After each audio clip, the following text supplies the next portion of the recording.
सुदामा जी महाराज से भगवान ने पूछा, और सुदामा जी आपका ब्याह हो गया? अब मित्रों की चर्चा हो रही है आपस में।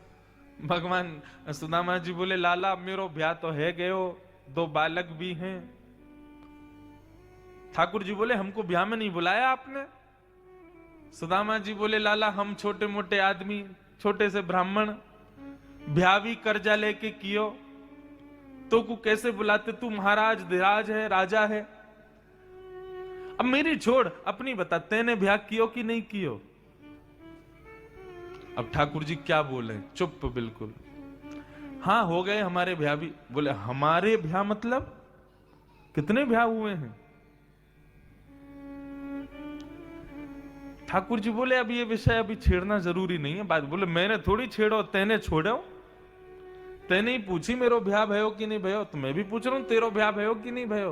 ठाकुर जी बोले हाँ हो गए। अच्छा कहां है भाभी, कहां है, दर्शन कराओ। भगवान बोले भाभी से मिलोगे? बोले हाँ मिलेंगे। अब सुदामा जी को क्या पता थी 16,108 भाभी यहां हैं। सुदामा जी बोले भाभी से मिलवा। बोले लाला। तो ठाकुर जी बोले बैठे रहो, भाभी आ रही है प्रणाम करने। भगवान ने इशारा किया आओ सब। अब महाराज लंबी लाइन लगी है, दूर तक जहां तक दृष्टि जाए खड़ी है माताएं। मैं रुक्मणी प्रणाम, देवी चर सौभाग्यवती रहो। दूसरी आई, मैं सत्यभामा प्रणाम, देवी चर सौभाग्यवती रहो। मैं जामवती प्रणाम, देवी चर सौभाग्यवती रहो। मैं कालिंदी यमुना प्रणाम, देवी चर सौभाग्यवती रहो। मैं मित्रविंदा, मैं लक्ष्मणा, मैं भद्रा, करते करते करते करते करते 500 भगवान की पत्नियां प्रणाम कर गई। सुदामा जी का तो हाथ ही थक गया आशीर्वाद देते देते। सुदामा जी बोले लाला कितनी और हैं? भगवान बोले 16,108। ये सब अपनी है? ठाकुर जी बोले तो क्या पड़ोस से थोड़ी आई है? सुदामा जी बोले लाला हमने एक ब्याह कियो तो को नहीं बुलायो, तो तू इतनो सुना रो, खुद ने इतने सारे ब्याह किए, अरे कोई एक में ही बुला ले तो हमें। ठाकुर जी बोले इनमें से कितने ब्याहों में तुम्हें खुद नहीं गया था, बिना दूल्हा की ब्याह है गए हो। ठाकुर जी की लीला अपरंपार। तो सुदामा जी बोले लाला देख मैं पतलो दुबलो ब्राह्मण, 500 बहुवन ने आशीर्वाद दे के हार गए हो, 16,000 कहां से पूरी करूंगो? तो एक काम कर लाला, अपनी सारी बहुवन की तरफ से तू मुझ को प्रणाम कर ले, मैं तो को आशीर्वाद दे दूंगा। आहा, द्वारिकाधीश प्रणाम कर रहे हैं सुदामा जी को और सुदामा जी उनको आशीर्वाद दे रहे हैं। बंधुओं मित्र हो तो सुदामा जैसा, नहीं तो मित्र हो ही नहीं। आज द्वारिकाधीश यदि सोने की नगरी के राजा हैं, द्वारिकाधीश साक्षात लक्ष्मी के पति हैं, द्वारिकाधीश के यहां किसी वस्तु का अभाव नहीं है, ये सब सुदामा की कृपा है द्वारिकाधीश के ऊपर। आप कहोगे ऐसा कैसे कह सकते हो आप? जब कृष्ण सुदामा दोनों उज्जैन में पढ़ते थे सांदीपनी गुरुकुल में, तो एक दिन भृगु ऋषि भिक्षा मांगने आए। सांदीपनी गुरुकुल में आकर के भृगु ऋषि ने भिक्षा मांगी। भिक्षाम देहि माते। मां ने मन में विचार किया अभी अनाज आदि सब है नहीं इतना, 2 पोटली में चने रखे हैं, वो भी सुदामा और कृष्ण के हैं। ये दोनों वन में बालक जाएंगे बेचारे फूल पत्ते तोड़ने के लिए, कुछ खाने को भूख लगेगी तो इनके लिए चने रखे हैं। अब बाबा को तो कहीं और से भी भिक्षा मिल जाएगी, मैं क्यों दूं? तो गुरु मां ने कह दिया महाराज जी आज घर में, आज विद्यालय में देने के लिए भिक्षा नहीं है, आप कल आ जाना। भृगु ऋषि वहां से जाने लगे, लेकिन मन में विचार करने लगे कि इतना बड़ा सांदीपनी गुरुकुल, इतने सारे बालक, यहां भिक्षा देने को कुछ नहीं था। नेत्र बंद करके ध्यान किया तो चने की 2 पोटलियां दिखाई दे गईं, जो मां ने कृष्ण और सुदामा के लिए रखी थी कि दोनों वन में जाएंगे तो खा लेंगे। भृगु ऋषि ने विचार किया बालकों की भूख की चिंता बहुत है मां को। एक ऋषि आया द्वार पर भिक्षा मांगने के लिए, उसको स्पष्ट मना कर दिया।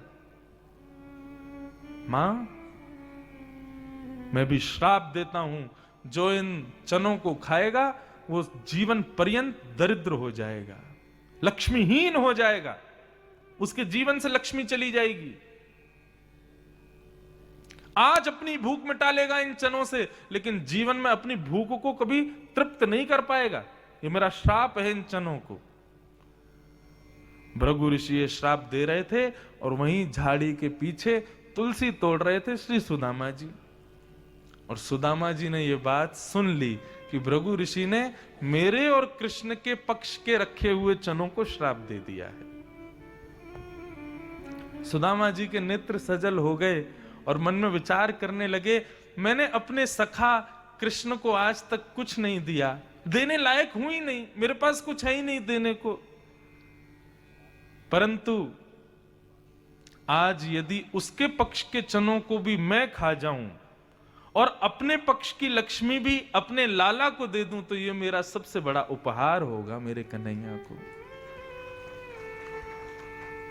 और जब गए वन में कृष्ण और सुदामा, मां ने दे करके भेजे थे पोटली, भाई जब भूख लगे दोनों को खा लेना। दोनों पत्ते तोड़ रहे थे, वृक्ष की टहनियों से कुछ लकड़ियां तोड़ के ले जाने के लिए तैयारी कर रहे थे। ठाकुर जी बोले सुदामा बड़ी जोर की भूख लगी है, चलो दोनों वो चने रखे गुरु मां ने, खाएंगे। सुदामा जी बोले हाँ थोड़ी देर में खाते हैं। सुदामा जी तो बहाना ढूंढ रहे थे, कहीं भी ऐसा बहाना मिले तो मैं ही खा जाऊं सारे, इसको देना ना पड़े, मेरा लाला दरिद्र हो जाए, मेरा लाला लक्ष्मीहीन हो जाए, जानते हुए भी मैं ऐसा कभी नहीं कर सकता अपने सखा के साथ। ठाकुर जी वृक्ष पर चढ़ने में बड़े कम निपुण हैं, सुदामा जी बड़े अच्छे हैं, 2 मिनट में चढ़ जाते हैं। तो एक लंबा वृक्ष देख करके सुदामा जी दौड़ करके उस पर चढ़ गए और ठाकुर जी से बोले लाला आजा। बोले अरे सुदामा तुमको पता है मैं चढ़वे में इतना बढ़िया ना हूं। धीरे धीरे चढ़ने लगे ठाकुर जी। इतने में सुदामा जी ने पोटली खोली, चना खाने लगे, अपने पक्ष के खा गए। ठाकुर जी के पक्ष की पोटली खोल करके जैसे ही खाना शुरू किया, ठाकुर जी बोले अरे रुक जाओ मैं आ रहा हूं, मुझे भी भूख लगी है, मैं भी पाऊंगा। लेकिन सुदामा जी के नेत्र सजल हो गए। बोले कन्हैया मुझको क्षमा कर दे, आज मैं तुमको ये चने नहीं दे सकता। ठाकुर जी बोले सुदामा जी मुझको भूख लगी है, मत खाओ आप। लाला तू कल भोजन कर लियो, लेकिन आज भूखो रह ले। तू आज भूखो रहेगो तो जीवन भर तृप्त रहेगो। और ठाकुर जी के पक्ष के चने खा गए ठाकुर सुदामा जी। वास्तव में आज द्वारिकाधीश सोने की नगरी पर राज करते हैं, द्वारिकाधीश के बच्चे 56 भोग पाते हैं। ये सुदामा जी की सखा का तोहफा है ठाकुर जी को।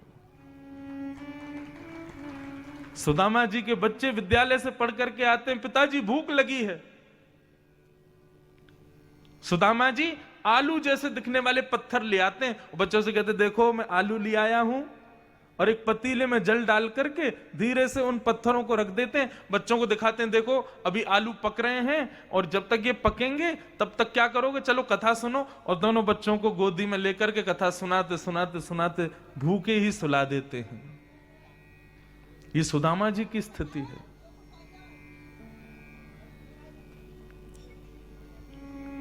सखा हो तो सुदामा जैसा, ना तो ना हो। भगवान ने बड़ी कृपा की। सुदामा जी वापस लौट करके गए तो सुदामा मंदिर देख डरे, यहां तो हटी मेरी छोटी सी झोपड़ी, आप कंचल महल खड़े। कंचल महल देख करके सुदामा जी ने द्वारपालों से पूछा ये कौन सी नगरी है भैया? बोले कि ये सुदामा नगरी है।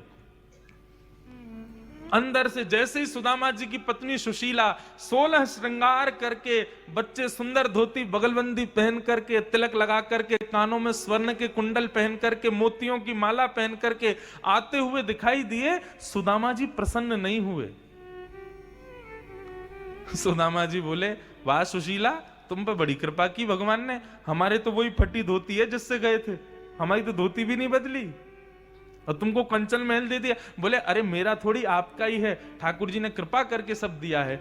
सुदामा जी बोले मुझे नहीं चाहिए ये सब, तुमको चाहिए था ना, अब तुम रहो इस महल में, बच्चों को रखो प्रेम से, मैं तो कहीं कुटिया बना के भजन करूंगा। सोने की चटनी बनाना, चांदी की रोटी बनाना, प्रेम से पाना, ठीक है? और जैसे ही सुदामा जी जाने लगे सब छोड़ करके, इतने में आवाज आई पीछे से, सुदामा जी। पीछे मुड़ करके देखा तो पत्नी बच्चों के मध्य में श्री द्वारिकाधीश भी वहीं खड़े हैं। बोले अगर मैं रहूं इस भवन में तो भी नहीं रहोगे? सुदामा जी के नेत्र सजल हो गए। नाथ, मैंने आपसे कुछ नहीं मांगा तो आपने मुझे सब कुछ क्यों दिया? ठाकुर जी कहते हैं जो मुझसे कुछ नहीं मांगता सुदामा, उसको मैं खुद को देता हूं, क्योंकि मेरा एक नाम अमानी नाम, मेरा कुछ नाम नहीं है। मेरे सामने आकर के केवल हाथ जोड़ के खड़ा हो जाए, कोई कामना ना करे, ऐसे व्यक्ति को मैं खुद को देता हूं। सुदामा, मैंने ये संपत्ति नहीं दी है, मैंने ये भवन नहीं दिया है, मैंने खुद को तुम्हें दिया है। धन्य है सुदामा जी की भक्ति। ठाकुर जी प्राप्त हो गए।